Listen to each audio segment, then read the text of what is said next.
देखिए, कभी सवाल आता है कि अवतल दर्पण का फोकस धनात्मक होता है ऋणात्मक, या ठीक इसी प्रकार ये भी आता है कि उत्तल दर्पण का फोकस धनात्मक होता है कि ऋणात्मक। इसके अवतल के जगह पर क्या रहेगा?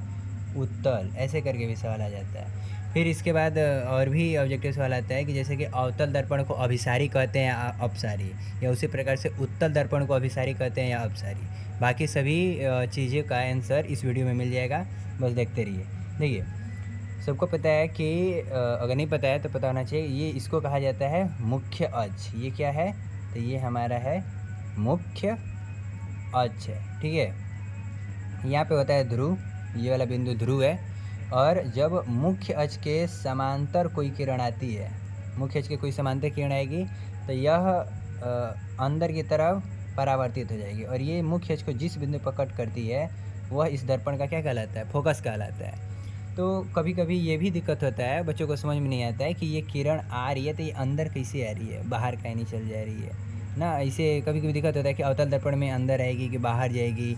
ये उत्तल दर्पण रहेगा तो उत्तल दर्पण में जब मुख्य अक्ष के समांतर किरण आती है तो ये अंदर ना आकर के ये बाहर मुड़ जाती है। ये आपतित किरण, ये है परावर्तित, ये है आपतित, ये है परावर्तित, ठीक है। तो ये क्या हो रहा है कि अंदर ना आकर के बाहर चल जा रहा है, तो ये कन्फ्यूजन होता है कि अंदर आएगा कि बाहर जाएगा। तो इसके लिए समझने के लिए एक हमारे पास छोटा सा ट्रिक है। जैसे कि मान लीजिए कि आपके पास एक गमला है ना, गमला ऐसे, गमला या तगाड़ कह सकते हैं, जो गांव में होंगे तगाड़ जानते होंगे, या गमला, देखिए गमला के तौर पे समझ सकते हैं। यहाँ पे एक गमला है, अगर हम यहाँ पे एक कोई, ये मेरे पास कोई पत्थर है और इस पत्थर को हम यहाँ पे गमले पे गिराते हैं, इस कोने पे गिराते हैं, साइड पे। तो अब बताइए, अपने से सोच के बताइए कि ये जो पत्थर यहाँ पे गिर रहा है ये किधर आएगा? इधर गमले के पेंदी में आएगा या इससे छिटक के बाहर निकल जाएगा? ये बाहर चला जाएगा? नहीं, बाहर ये नहीं जाएगा। कहाँ आएगा? अंदर तरफ आएगा। अगर यही हम गमले को उलट देते हैं, ऐसे कर देते हैं, उलट देते हैं, ठीक है, और इस पे ये पत्थर है वो, ये इस दिशा में यहाँ पे गिराते हैं, यहाँ पे गिराते हैं। अब बताइए, क्या यहाँ से पत्थर उछड़ के यहाँ पे पेंदी में आएगा, यहाँ पे आएगा, या इधर से ये कहाँ निकल आएगा? बाहर चला जाएगा। तो ये बाहर चल जाएगा, अंदर नहीं आएगा। ठीक उसी प्रकार हम समझेंगे यहाँ पे दर्पण के मामले में। ठीक ऐसे करके समझ जाएंगे कि ये हमारे पास गमला है, ये पत्थर आया, अब किधर आएगा? पेंदी की तरफ आएगा, अंदर की तरफ आएगा। इसका मतलब कि ये किरण कहाँ आएगा? अंदर की तरफ आएगा। अगर अवतल दर्पण है तो किधर आएगा? अंदर की तरफ आएगा। जैसे कि ये गमले में साइड में गिराने पे किधर आ रहा था? अंदर की तरफ आ रहा था। ठीक उसी प्रकार यहाँ पे भी हो रहा है। अगर यहाँ पे है आ रहा है पत्थर तो ये अंदर की तरफ आएगा। और उत्तल दर्पण की बात करें, ये कौन सा था? तो ये आपका था अवतल दर्पण ना, और ये कौन सा है? उत्तल दर्पण है, ठीक। तो इसमें जब किरण आएगा मुख्य अक्ष के समांतर तो ये अंदर आएगा कि बाहर जाएगा? तो ये वाले गमले की तरह से समझ सकते हैं कि यहाँ पे अगर एक पत्थर गिराते हैं या गोली गिराते हैं तो ये अंदर आने के बजाय कहाँ जाएगा? बाहर भागेगा। ठीक उसी प्रकार यहाँ पे ऐसे करेंगे, यहाँ पे पत्थर गिरा, अंदर आने के बजाय किधर भागेगा? बाहर भागेगा। तो ये कहाँ भाग गया? बाहर भाग गया। तो जब किरण बाहर जाती है तब ये तो मुख्य अक्ष को कट नहीं करेगी। फोकस तब बनता है जब परावर्तित किरण मुख्य अक्ष को कट करती है, तब तो कट नहीं कर रहा है। तब परावर्तित किरण का क्या खींचते हैं? काल्पनिक रेखा खींचते हैं। यहाँ से परावर्तित किरण का क्या खींच दिए? काल्पनिक रेखा, आभासी रेखा जो कहलाता है, ये खींच दिए।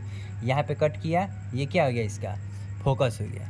ठीक है। तो इस प्रकार अगर हम चिन्ह परिपाटी देखते हैं, चिन्ह परिपाटी क्या होता है? इधर आप देख सकते हैं, यहाँ पे चिन्ह परिपाटी पढ़े होंगे कुछ क्लास में, 9 क्लास में पढ़े होंगे। इधर धनात्मक होता है, इधर ऋणात्मक होता है, और यहाँ से मूल बिंदु से ऊपर जाने पे भी क्या होता है? धनात्मक, और नीचे क्या होता है? ऋणात्मक, ऐसे करके होता है। तो ठीक इसी प्रकार से ये जो मूल बिंदु है हम समझेंगे कि ये हमारा क्या है? यहाँ पे ध्रुव पर रख देते हैं, यहाँ पे ध्रुव पर रख देते हैं। ठीक है। तो जब यहाँ पे ध्रुव पर रख देंगे तो ध्रुव से इस साइड में ना, ध्रुव से इधर एक्स अक्ष यानी कि यहाँ पे धनात्मक दूरी होगा, और ध्रुव से इधर इसको लेफ्ट साइड कहेंगे, ये राइट साइड है ना, तो लेफ्ट साइड में क्या होगा? दूरी ऋणात्मक होगा। ध्रुव से ऊपर का जो दूरी होगा वो क्या होगा? धनात्मक होगा, पॉजिटिव होगा, और नीचे का दूरी जो होगा वो ऋणात्मक होगा। ठीक है। इसी प्रकार सेम टू सेम कंडीशन यहाँ पे भी अप्लाई होगा। ये है ध्रुव, ध्रुव से इधर की दूरी धनात्मक, इधर की दूरी ऋणात्मक, ऊपर की दूरी धनात्मक, नीचे की दूरी ऋणात्मक। अच्छा, ध्रुव से ही ऊपर जाने पर धनात्मक नहीं होता है। अगर यहाँ मुख्य अक्ष के इस बिंदु से अगर ऊपर जाते हैं तो यहाँ पे भी दूरी का ची होगा? धनात्मक होगा। जैसे कि वस्तु रखा जाता है तो वस्तु का ऊंचाई हमेशा का ची होता है? धनात्मक होता है। और अगर नीचे जाते हैं यहाँ से भी तो क्या होगा, ये ऋणात्मक होगा, जैसे यहाँ पे होता है। ठीक इसी प्रकार यहाँ पर भी होगा। अगर यहाँ से कोई इधर ऊपर की तरफ है तो उसका ऊंचाई धनात्मक होगा, और अगर कोई मुख खींच के नीचे कोई ऊंचाई है तो ये ऊंचाई क्या होगा, ऋणात्मक होगा। ठीक है, ये समझ में आ गया। और कभी ये सवाल आता है कि अवतल दर्पण को अपसारी कहते हैं या अभिसारी, या उत्तल दर्पण को अपसारी कहते हैं या अभिसारी। इसको देखा जा सकता है, जैसे कि मुख खींच के समांतर किरण आया, ठीक, ये किधर आएगा, अंदर की तरफ आएगा, जो कि पहले बताया गया था। उसी प्रकार अगर एक और किरण आता है तो ये भी किधर आएगा, अंदर की तरफ ही आएगा। दूसरा किरण आया, अंदर की तरफ ही जाएगा। अगर अगला किरण आया, ये भी कहाँ जाएगा, अंदर की तरफ ही जाएगा, यानी इसी बिंदु पे कट करेगा। और ये क्या है, फोकस इसका है। तो ये क्या हो रहा है, किरण इधर से आ रही है ना, इतना ज़्यादा दूर से, और मिल कहाँ रही है, एक बिंदु पे मिल रही है। तो जब प्रकाश की किरण एक बिंदु पर मिलती है तब उसे कहते हैं अभिसारी ना। जब किरण ज़्यादा किरण एक बिंदु पर मिलता है तो उसे कहते हैं अभिसारी किरण पुंज। ठीक, अभिसारी किरण पुंज कहते हैं।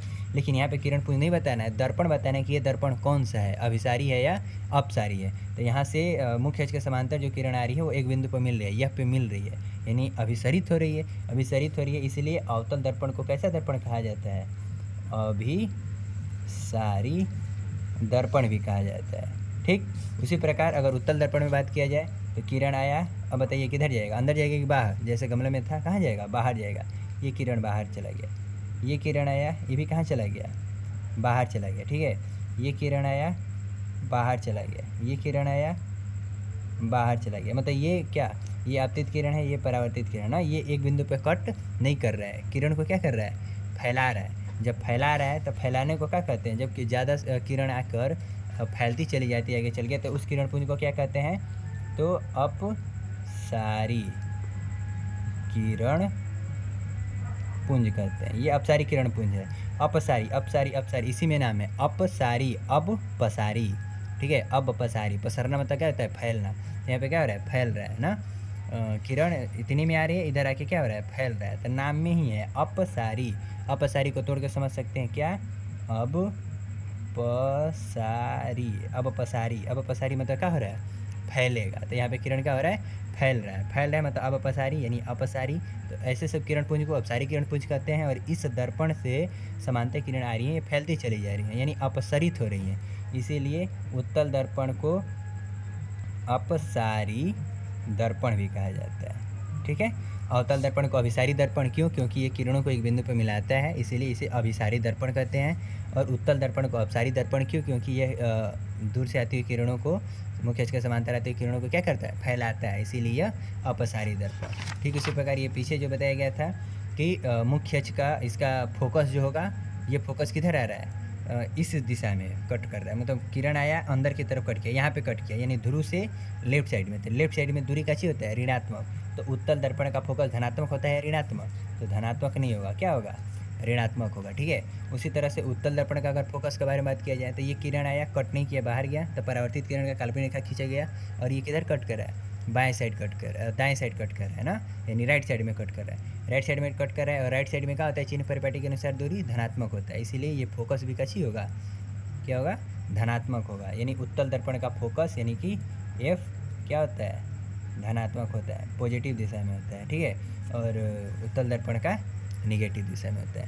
फोकस दूरी इसका, ये फोकस दूरी हो गया, छोटा एफ से दर्शाएंगे, धनात्मक की ऋणात्मक, तो ऋणात्मक, ऐसे कि इधर ऋणात्मक होता है। उसी तरह से इसका फोकस दूरी का बात किया जाए तो ध्रुव से फोकस के बीच का दूरी फोकस दूरी, और ये किधर दिशा में, धनात्मक दिशा में, इसीलिए फोकस दूरी भी इसका कैसी होगा, धनात्मक होगा। ठीक है, समझ में आ गया। अगर नहीं है तो एक बार फिर से देख लीजिए। ठीक है।